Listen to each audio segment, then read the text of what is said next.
Hi, Welcome, everybody. everyone. Welcome to the Cazwell and Barbeau show. I am Barbeau.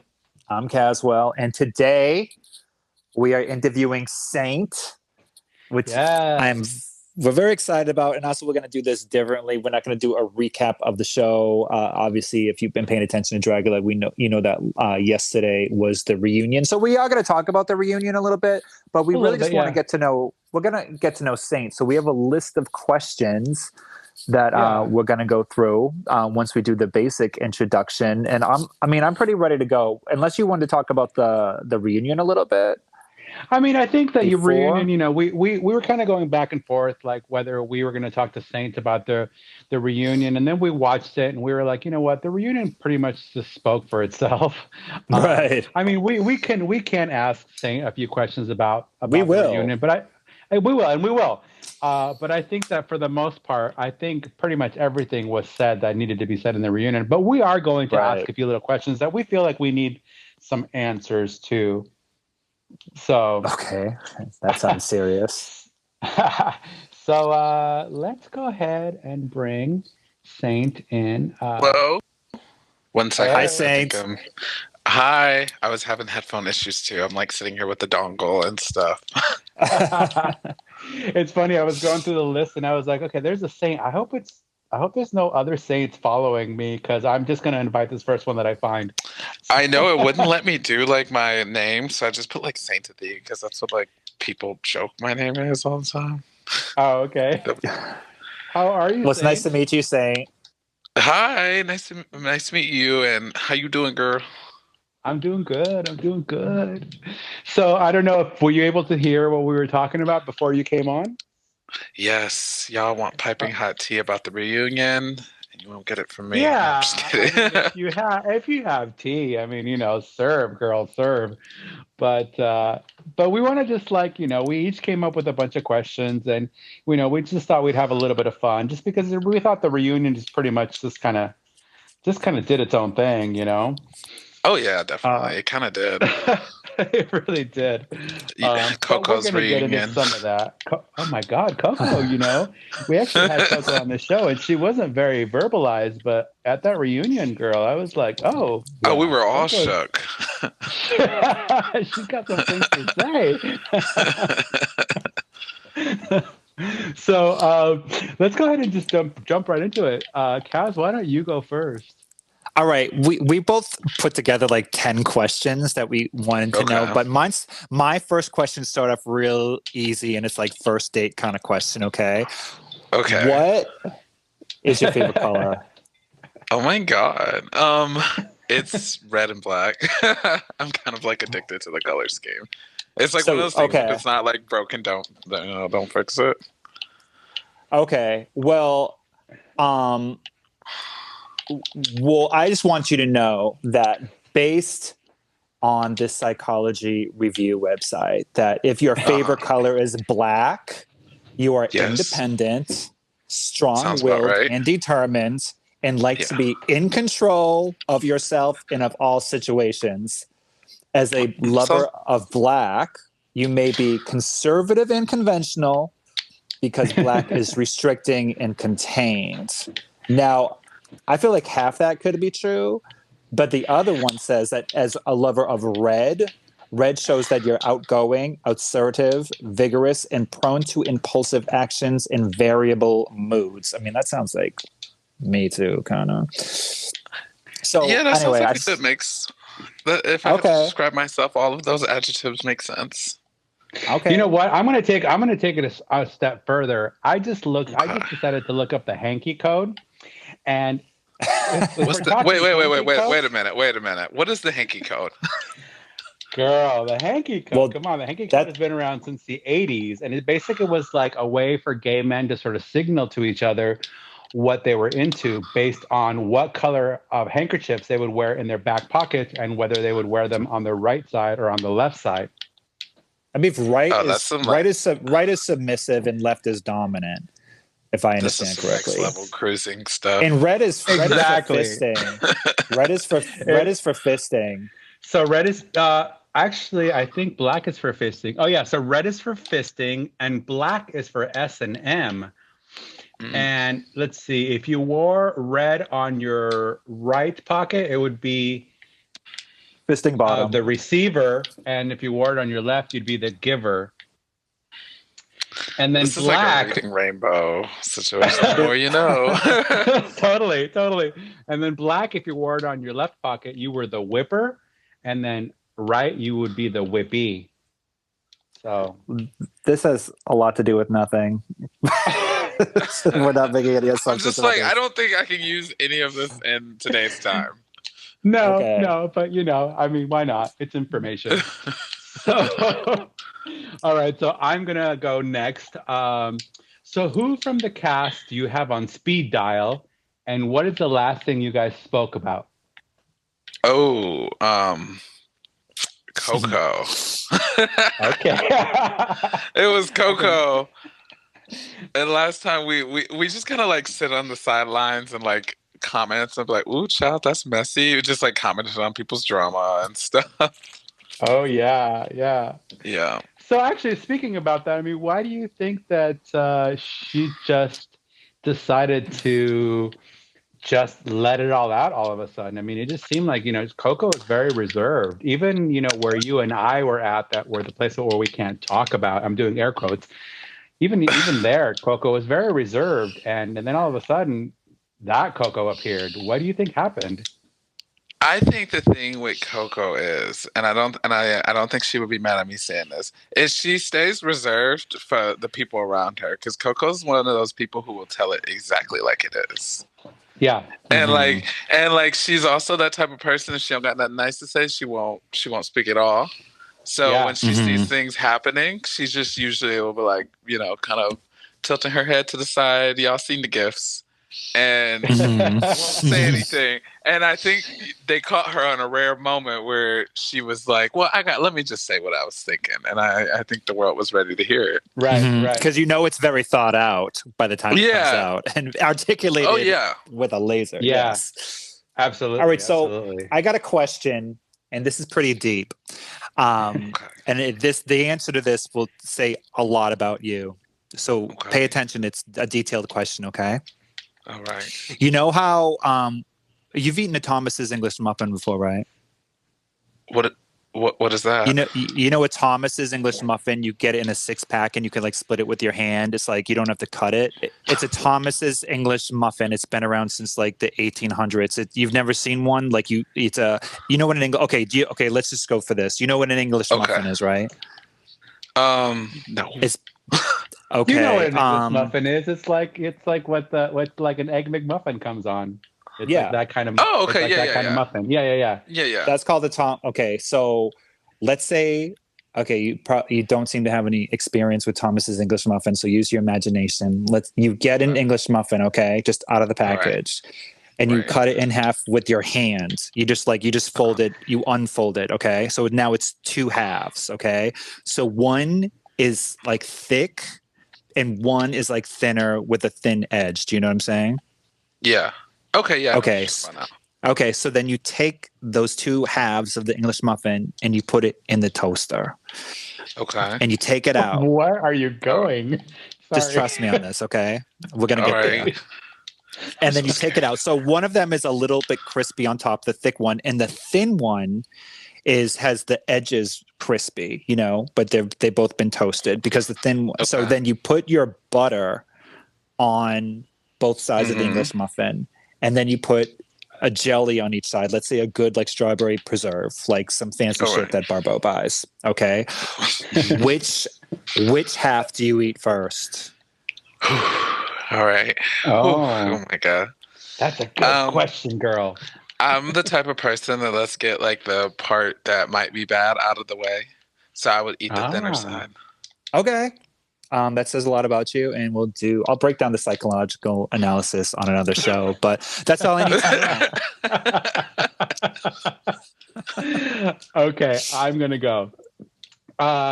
If an alien came down and told you had 10 days before the end of the world was about to come, what would you do for those last 10 days?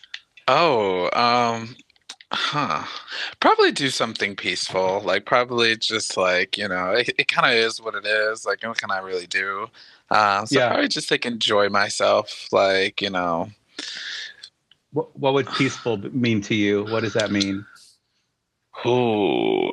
Like go smoke a bunch of weed and lay in a park, or go to a beach, or have sex with probably your play boyfriend? like that, probably have like a ton of sex. Probably play the Legend of Zelda Majora's Mask. I know that's really descriptive. But probably probably play and beat that. Yeah. When I was younger, I didn't like I had like I grew up in Detroit, Michigan. And we didn't have like, you know, like we didn't have like a whole lot of like video games and stuff growing up. Yeah. So when I was like 13, I got the Nintendo 64. Let me remind you, like the Xbox 360 was just out around that time as well. So I played so it was like my first game system. And I had never experienced like a video game that like kind of just took me out like that far away from reality, where I was just like coming home from school. So I don't know, it had felt like I went on this whole odyssey.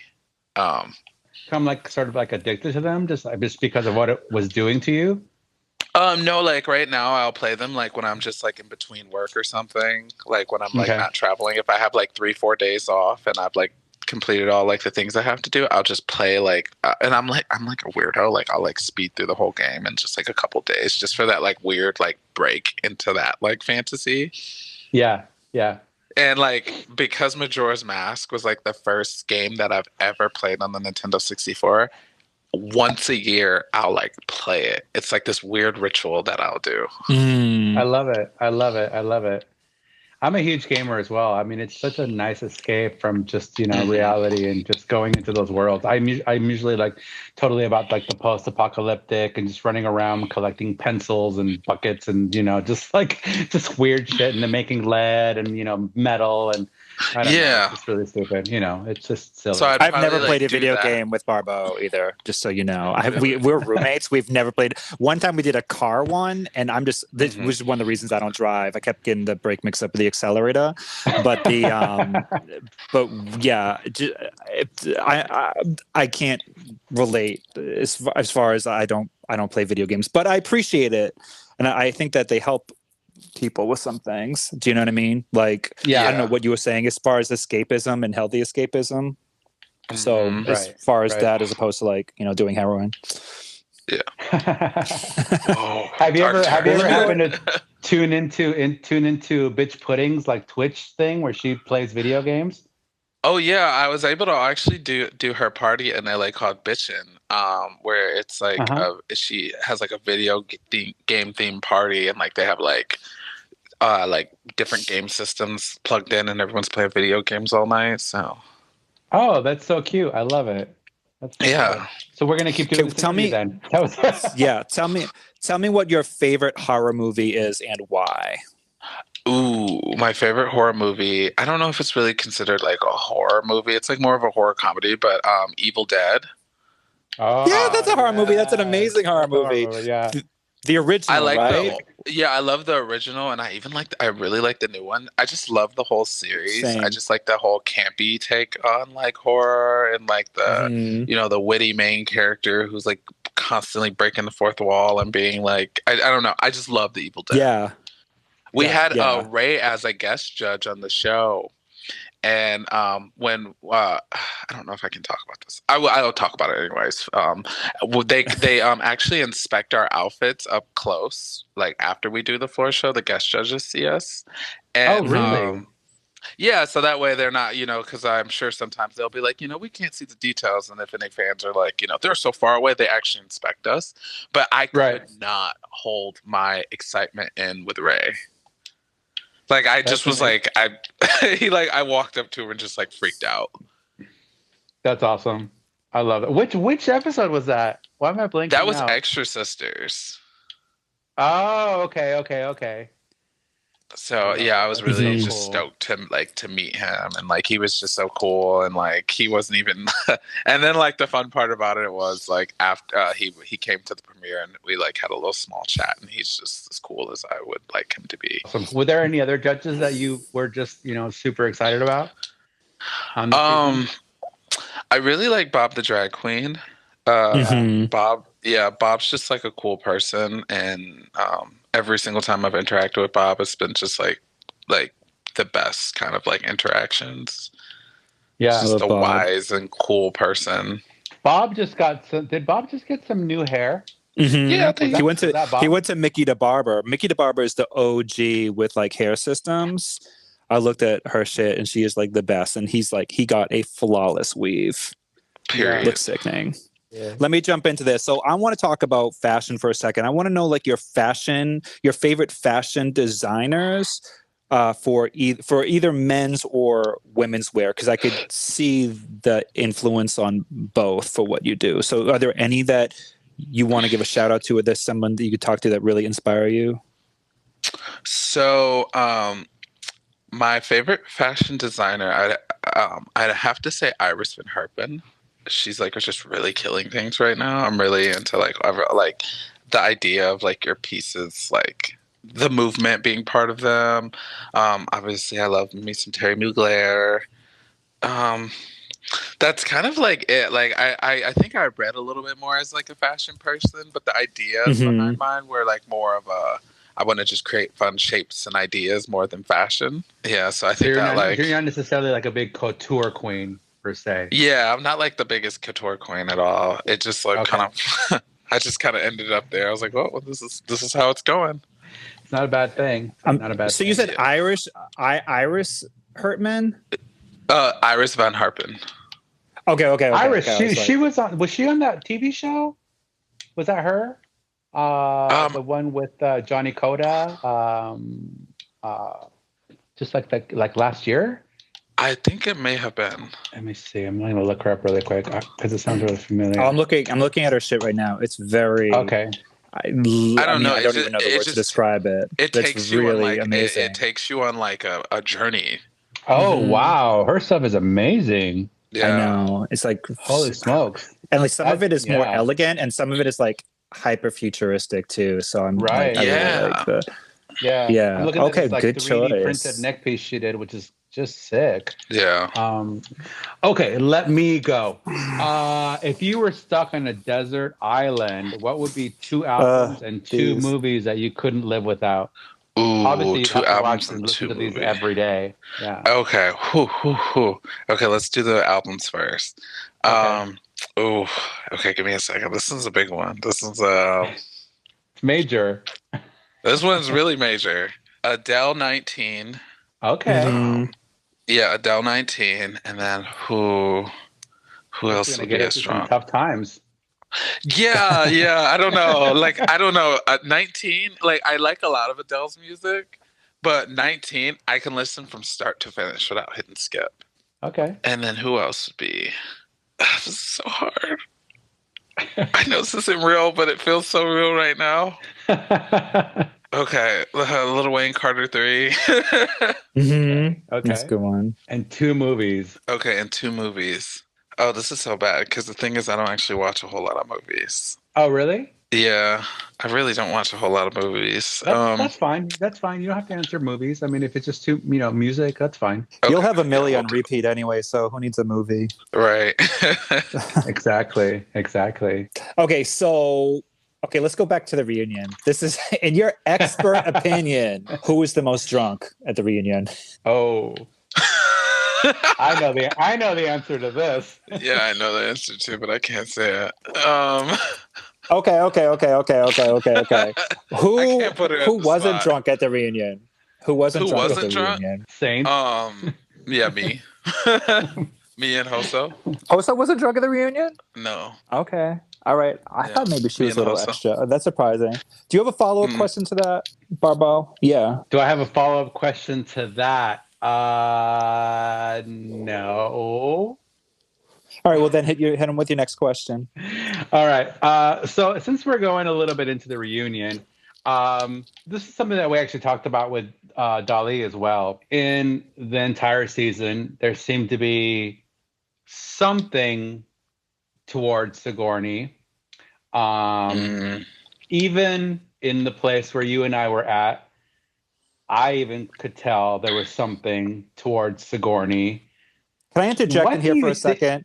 Just for 1 second. We want you to know that we know you're not a shit talker.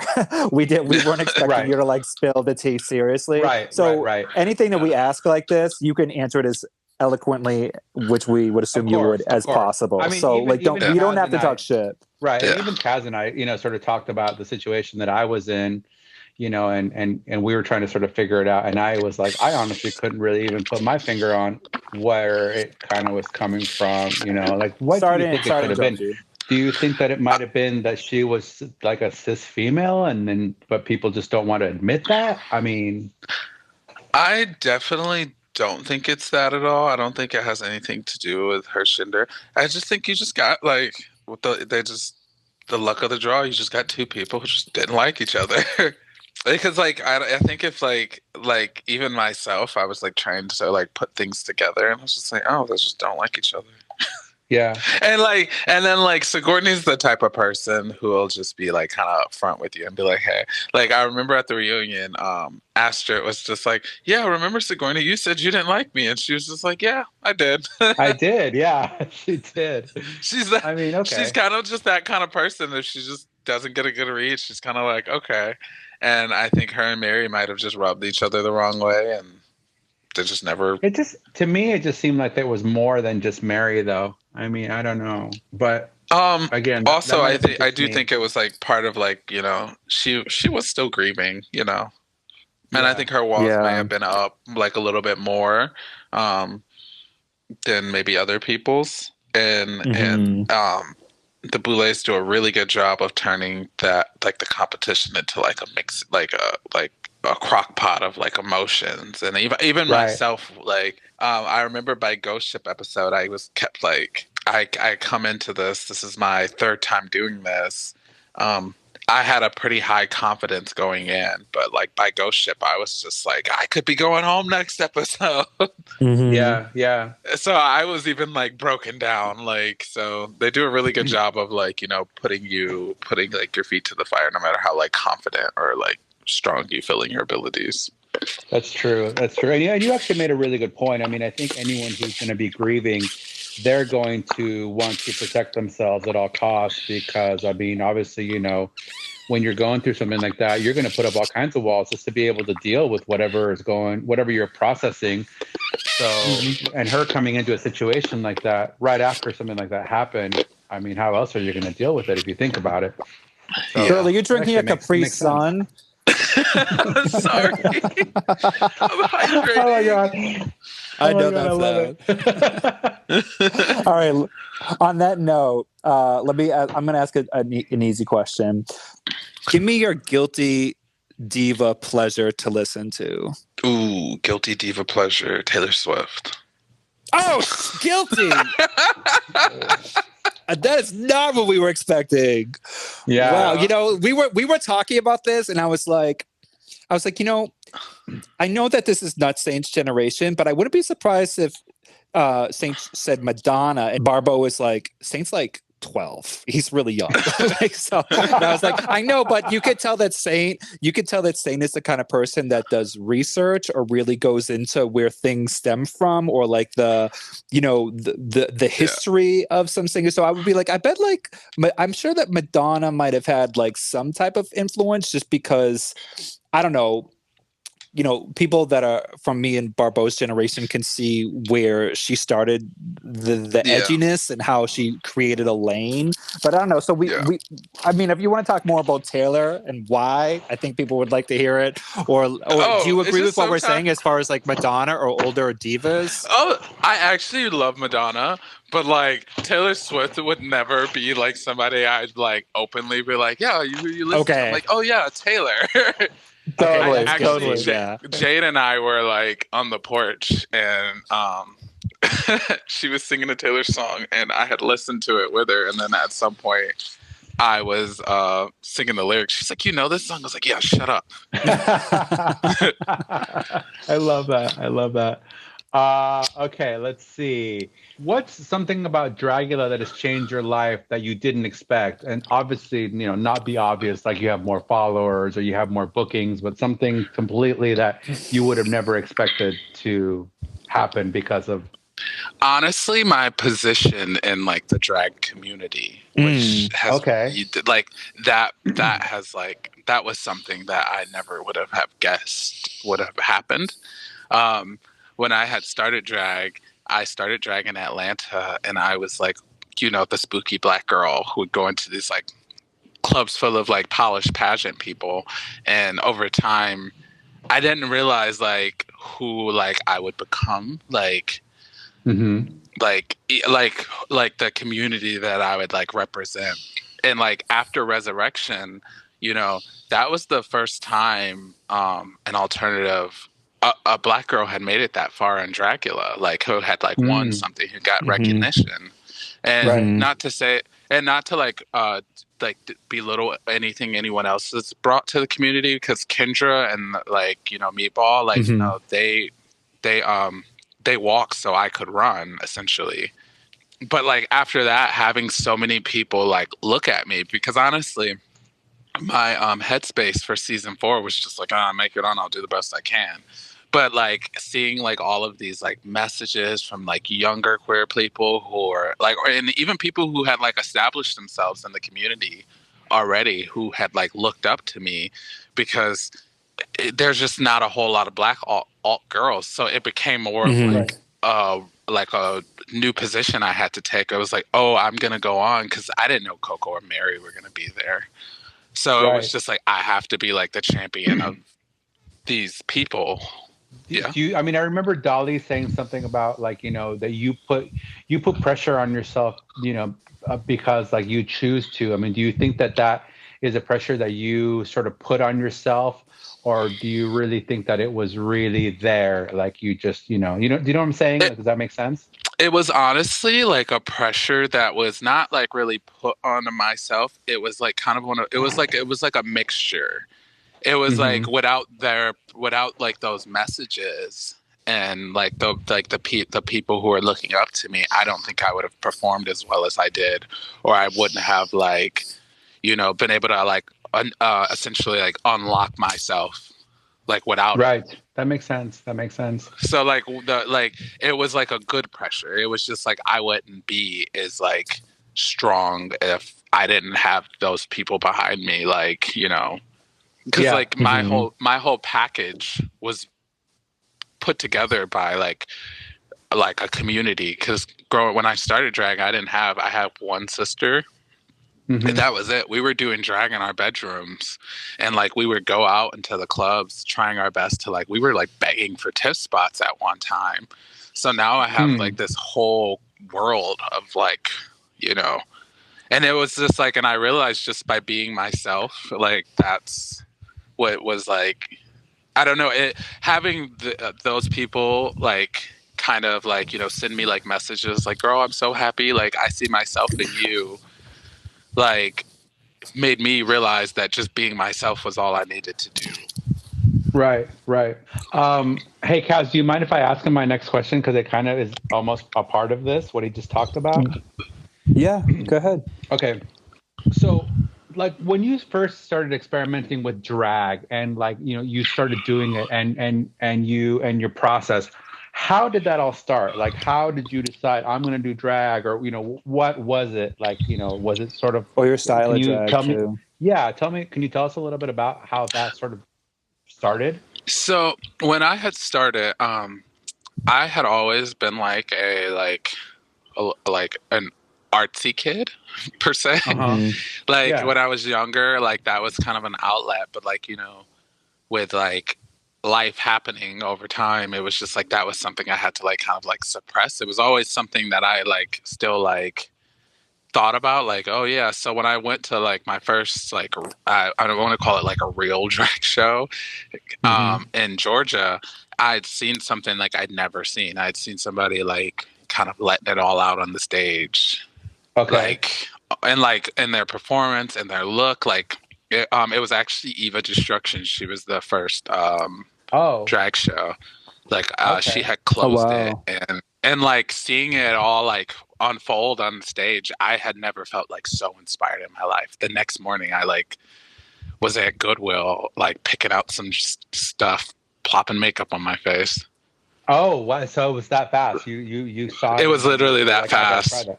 Okay. Yeah. And what was it? What was it about her performance? What was she doing? Like, what style of drag was she doing? Like, what was she serving that night?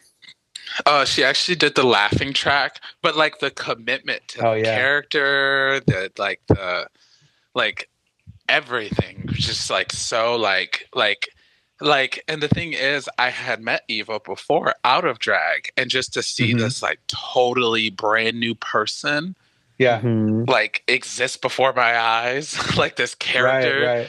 Like I was just like, that's like, I want a character. I want my imagination I want my imaginary character to be like brought into the world.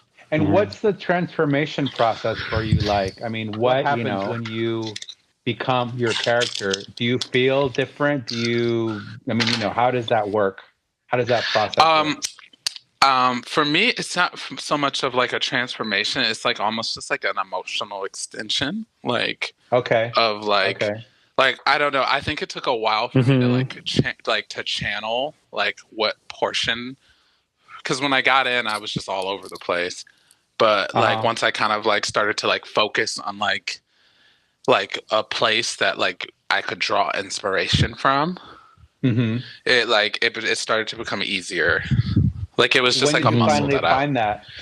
I actually finally found it. I was like sitting up, and I had seen so I grew up in a church. Like my mom's mom had her dad was like a pastor and everything, and I really just enjoyed like the pageantry of the church. And like when I was younger, like life was moving so fast, and I remember it just being like I didn't know what the hell was going on.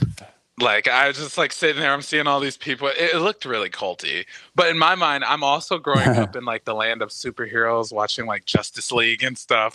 So I'm like seeing like angels and demons, and I'm like, this is so cool. Well, looking back on it now, was it culty? Oh yeah, 100%. Okay, that's so crazy. And so is that so cool. Where the name came from, like that? Because you were originally Saint Lucia, correct? Oh yeah, let's talk about that. Yeah. And then you changed it. Yeah, I just like you know, like I think everyone's creative process, you like get to a point where I feel like you might drop older things that maybe like are a little outdated.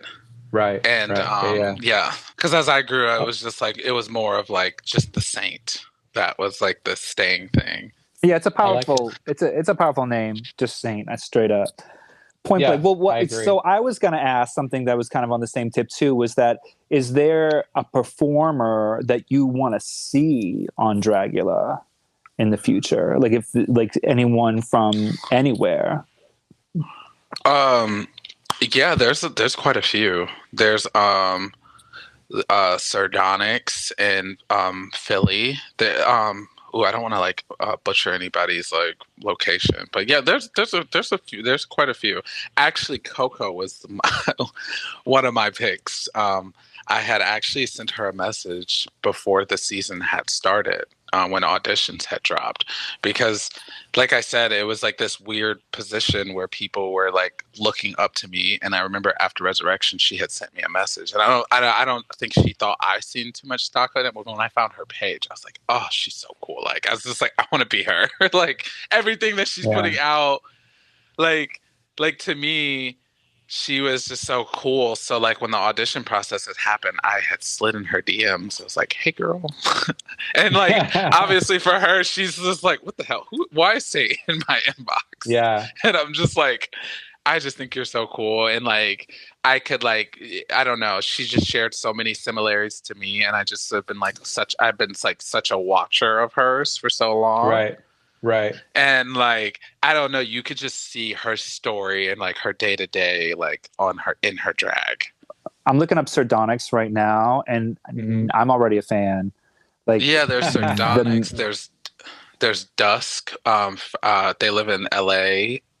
There's Dusk. just Dusk is really cool. Oh shit, Dusk. Well, yeah, these are great makeup artists. All right, well, hopefully the Boulay brothers are listening and they pay attention to that audition tape, girl. So, all right. Well, since you got 2 questions, I got 2 questions. Okay, so when you ate the garlic and the blood this season, how far did you get? It is like, is that real blood? And did you fake it? Because I could not drink blood.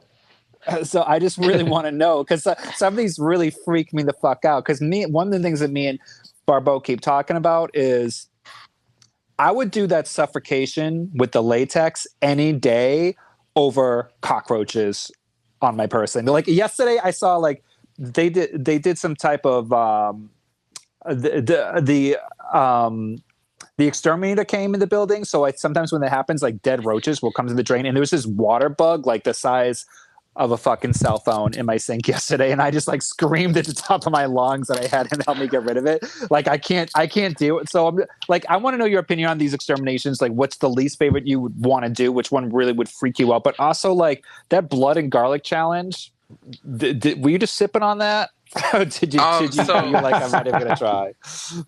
When I was eliminated on season 3, I got eliminated from eating blood and guts. I was just getting flashbacks. The garlic was new. I was like, what's that? But definitely the blood and guts had like the blood was real, and the garlic tastes horrible. In my mind, I was just like, you know what? I'm gonna let them have this. I'm gonna do it, but they can have it. I would have a really hard time with that too. But what about these exterminations challenge from this season? Like, would you have survived the cockroaches, or was there one that you would have stayed away from the most? Ooh, the cockroaches one. I want to say like I would have like champed through it, but like that one seems like that's a lot, because I too also am like not into roaches. Like, would it have been worse if it was like spiders or cockroaches? Probably worse. I just think big ass hairy spiders. I just think it was all like pretty not fun. No, especially when they said they were making noises. Yeah, like the latex chamber. I feel like that one you would have to like have been experiencing it to like get the full effect. Because me, I'm like, I could have done that. But when I talked to Dolly about it, Dolly was like, "No, girl, it was not fun."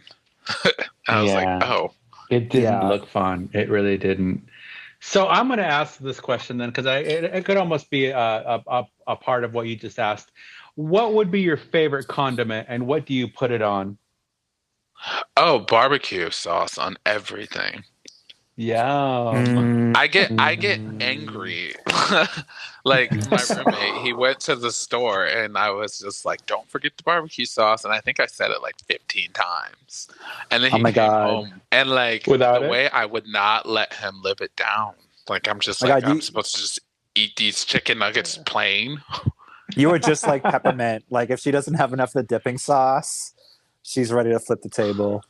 Mario is the same way. Mario needs like mayonnaise with everything. He's got to dip everything in mayonnaise. I'm always like, what? I'm hot sauce. I am like hot sauce. The hotter, the better. It's barbecue ranch, but I can see a barbecue too, but more like the sweet barbecue and the honey barbecue. Like I love a good barbecue sauce. Yeah, same. Yeah. I'm just like, I'll like freak out if I don't have it. So I think I went through all my questions, but is there anything that you really want people to know? I mean, I think that people were kind of shocked when they found out that I could understand when you explained yourself why you wouldn't do another season, but I could see how you've been through enough and you just want to move on from the franchise. But is there anything else you want people to know about your experience on Dragula, or even what to expect if they go on the show as far as preparation? I don't think I would fully like move on from the franchise. Like I always want to be part of like Blade Brothers Dragula, but when they were like raise your hand, last time I raised my hand I was on another season.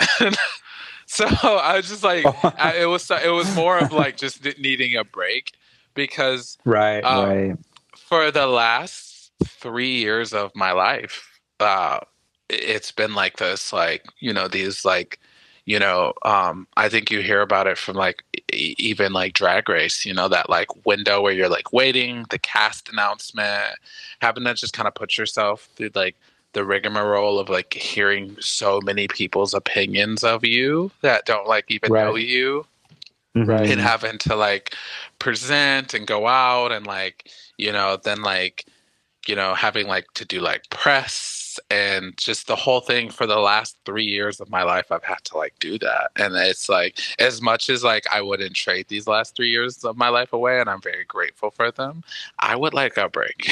I would like to sit back and like, you know, watch this perspective from somebody who's been in, but from the outside. Because like a week ago, I was like hanging out with Louisiana, and just to like to hear her perspective, like as somebody who's been through it, to just be able to sit and watch and how much she's just been enjoying it. Because like every episode is like anxiety for me. Like I usually try my best to watch the episode by myself before I watch it with people, just because it's just like it's rough. It's like, even like, you know, even with like good feedback, it's still really hard to like watch yourself like over like and just to be like, oh, I wish I would have said that. I wish I would have done that. I wish it was like, oh my God, like pick up your lip. Why are you just sitting there with your mouth hanging open? Well, this is just like those types of things. Like I've never. Do you have any like regrets from this last season? Something that you might have changed, or something, you know, or do you think that, you know, it just was meant to happen the way that it happened? I'm like, I'm not like an on the spot person, so sometimes like I feel like I answered some of the questions like a maniac. Okay. Like anything stand out? Like when they were just like at the reunion, they were like, do people like, when they were doing the Secret Santa portion, they were like, do people think you're playing a game? I'm like, no, I'm not playing a game. What are you talking about? I'm just like, I'm just like, oh my God, let a girl chill. I didn't really understand that those questions were those are questions that were coming from, you got from each other, right? Yeah, those are like Secret Santa questions. We still don't know how to put that one in there. I'll find out. I didn't really kind of get that until like halfway through it. I was like, oh, wait a minute. Okay, I see what's going on. So are you out of questions, Kaz? Yeah. You are. Why do I still have questions? I know, girl. You always have questions. I do. I always have questions. I have another one. So if you had, let's say that you were given the opportunity to do these experiences again, but you only got a chance to do one of them, which one would you choose out of your 3 experiences? Season 3, Resurrection, or season 4? It seems like your growth has, like, I mean, you know, just kind of season 2, right? Season 3. Season 3, right? Yeah, season 3. Yeah. Okay. Yeah. What I mean, just watching you from one to the next, like your drag and you as a person, I've seen so much growth. I mean, I know that, you know, you kind of can't do one without the other, but like if you had to, for you, what would it be? I would, yeah, it's really hard. Like I want to say this season, because I just wish, like, now I'm looking back at it, I like things are good, but if I just like would have just had just a little bit more time to tweak all of the things just a little bit, like I just like, this is like the most like happiest, like this is the more like happier experience, I'd say. But they're all everything, every episode there's just like little bitty tweaks to every look and thing, like and obviously like the floor show performances and stuff like that, I'm just like, oh, like if you would have just like, I can feel that, just, you know, just what, a little bit more. That's I can feel that, but like artist, you know, like I mean, Kaz and I, like we make music, and every time we listen to our stuff, we're like, oh, we should have changed that. There's always going to be something. That, you know, there's always going to be something. You know, and if you're given more time, you could probably work on your shit forever. But some of them, it's just because, especially like with doing so many things in like quick succession like that, there were like little tweaks that I just was like, why didn't you think of that? Like, why didn't you do this just a little bit better? We loved the cow look. We were like living, and the way you put the hips on too. And then they were like, well, you're walking a little too slow. We're like, cows are slow. Yeah. Literally yelling at the television. Yeah, Sorry even to cut you those off. moments, I was just because like the premises of the floor show is to like perform as the character you're presenting. So, Right. do I regret it? Like in some capacities, just because I would like have to like I would like to show people because like I perform all over the country and nobody's like Right. sitting up like you're giving a lack of energy. But like Right. some of them, it was just like like for instance, the Angel, they were like, "Oh, I wish you'd give more." I was like, "Oh, maybe I should have did a front flip out there." Did you feel like you were kind of like banging your head against the wall, just constantly getting the same sort of critiques from the judges based on like your performances? Like, what was that? Yeah, like? I mean, like, it was like it was hard because like I was getting to a place where like as like a performer and like I used to feel like I had to perform a certain kind of way. And it wasn't until like after season 3 until I was like out in the world and I was like kind of finding my own. And like I hate using this word ethereal because I just feel like it's like a really good like buzzword kind of, but I like that whole like ethereal, because like I'm not one of these like random bitches who are just throwing shit on their body. Like I really take the time to like make sure little small details are like paid attention to. So I always found even performing moving slower and like moving just a little bit slower through it was like something that the crowd got to like take in a little bit more. Like Grace Jones when she performs, that's what it kind of reminds me of. Exactly. Yeah. Do you know what I mean? Exactly. That's a good call. Yeah. That's So a good one. Yeah. and like a part of me is like I wish I could have changed it a little bit just to like kind of like because I don't want people to think that I can't or like because like I'm one of those people I don't like sit up and like read the comments like a lot but I do like to like peruse them because I can take a hit like I know who I am. But like seeing that being like this very repetitive comment was just kind of like getting to me. And like as the season was going on, I'd like sometimes just go out on stage at a show and just like give it just because I'm just like, just so you know. Some of them seemed like comparative judgments too. Like if you go on after La Zavaleta, then you might appear too slow. But it didn't look like you just did a rail of coke before you got on the stage. I mean, rail of K. Yeah. Rather. It seemed like you were just kind of like working the character. Like I definitely felt that on the Demon Challenge when you were in the Angel. I was like, okay, well she's being the Angel. You know what I mean? So yeah. Well, but we also understood the judges you were being a cow. Even your subtle lip movements and things like that. I was like, wow, that is just so good. And then you got red for that, and I was like, wait, what? Like, no, that was unfair in my opinion. And also, it was just like kind of trying to change people's perspective a little bit as well. I was like hoping that like came through, because like even like myself as like an alternative artist. When people think of like alt drag, they think of like headbanging rock and like, they're not thinking about like the other pieces to it. And like for the longest time when I would go out, I would be like, oh my God, I have to go out and like I have to do this because this is what the expectation it was. And it wasn't until like after season 3 until I was just kind of out here in the world and I was just like, I'm gonna do something slower. And like people were receiving it better.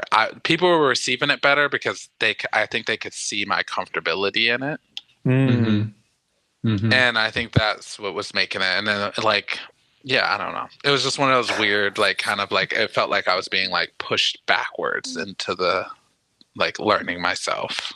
Well, as a performer, I just want to say I understand that because I think that if I'm on stage with a microphone and then, I'm doing something and all of a sudden I can just stand still and like look at you, then it comes across as confidence, but I think that things translate differently, A, on camera when it's an edited clip, and then B, when the judges have to compare you to everyone else that might have been completely hyper on stage, like I was saying, like La Zavaleta does like flips and dips, so I can understand that.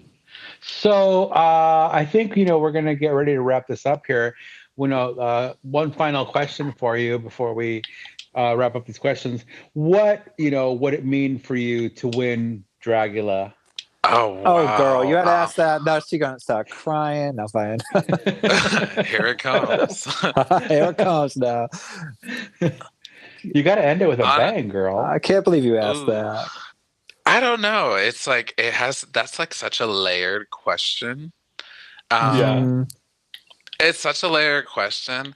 I've been like trying my best over this, like, since the show's been airing, to not like put myself in that position, because I just don't want to like put, like, I don't know. It would just mean a lot.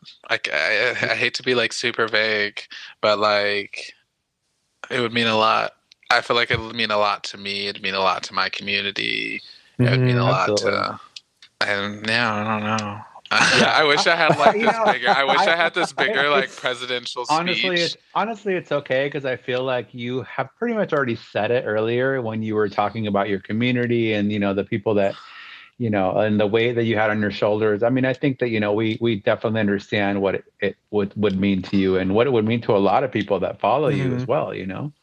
Because it's like either way, I'm having pizza and bong hits, so it's fine. Yeah, period. So I'm sorry, I didn't mean to cut you off, Saint. Oh no, you're good. Anyway, so why don't you tell people what you have coming up, Saint, what you got going on for the rest of this year? For the rest of this year, I have, and into next year. I actually, I'm part of the production team for this really big show in Boston called Gay Bash. We actually have Cupcake coming in as the guest for New Year's. Oh, that's sick. Do you live in Boston? Yeah. No, I actually live in Chicago, and I just fly there every month to put it together. It was actually like the first big drag show that I've ever been part of, and like it's awesome. They actually gave me the spaces to like do more of like a curated number. Nice. So I'm doing that next year. Now I can talk about it. I'll be touring the UK with the Boulet Brothers. Cool. And the world. I'm currently in the early talks of like putting together a fashion show that will be it'll be featured in New York this next year during Fashion Week. Even though I don't know much about fashion, apparently people think I do. So I'm just kind of rolling with it. Yeah, I'm gonna be one of those like really like pretentious fashion designer. Like, who's your inspiration? Myself. I mean, you've done enough this season just to to prove to people that you can. So you ain't got shit to prove. You just do it. Yeah. That's awesome. And I'm just excited to like work on drag. I really want to put together my own television show, kind of like showcasing like the worlds that I'd like to just like build and like kind of give like other drag artists to like the opportunity to like showcase their worlds that they want to take people in. Because like a Pee-wee's Playhouse except for drag. Yeah, like because I really like that's like one of my favorite parts of drag. It's just how different people interpret it. Like I ain't gonna put any names out there, but I recently done this show in this place, because if I say this show in the place, people will know.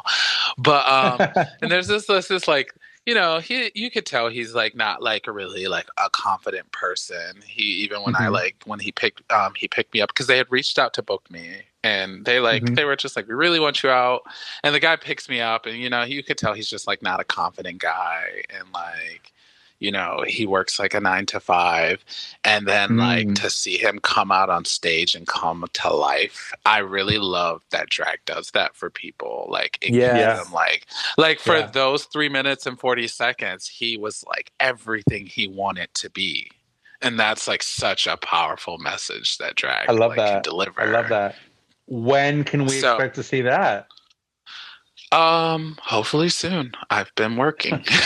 Okay. Are you going to be around for the Boulet Brothers New Year's Eve bash? If I get a crown. What is the winner? Right. Does the winner host the New Year's Eve party? Yeah, they perform. So yeah, if I get a crown, Okay, and you can best believe I'll be there, turning the most fiercest look. Work, bitch, work. And giving Barbeau will be their DJ. Oh I wow, will be yeah. DJ. So we might I'm see DJing some. there too. I am ready. Just if like for all three. Oh, well, I said all three. It's all four. There's a top four. I know it's weird. It is Instead weird. of a 1 in 3 chance. I feel like we're gonna get a surprise or some shit. Like it could be like more than one winner. It better just be me. Right on. Exactly. Thank you. Thank you so much for talking with us and chatting with us. It's been a pleasure. It's been really fun. And same. Thank y'all for having me. And hopefully we'll see you New Year's. And you want to just tell the kids what your socials are? My socials are saint.thecreator on all platforms. Nice. Okay, perfect. I'm following you. You can find me at I am Barbeau on Instagram, and I think that I'm on Facebook at Barbeau. And what about you, Kaz? I'm Cazwell Official on Instagram. Cazwell Official, yes. All right, well, thank you everyone for listening to the Cazwell and Barbeau show. Don't forget to like and subscribe. And thank you, Saint, for being our special guest today. It was really lovely chatting with you. And good night and goodbye. See you soon, Saint. Night. Good luck. Thank y'all. Bye, See y'all Saint. soon. Love you. Bye. Love you too. Bye.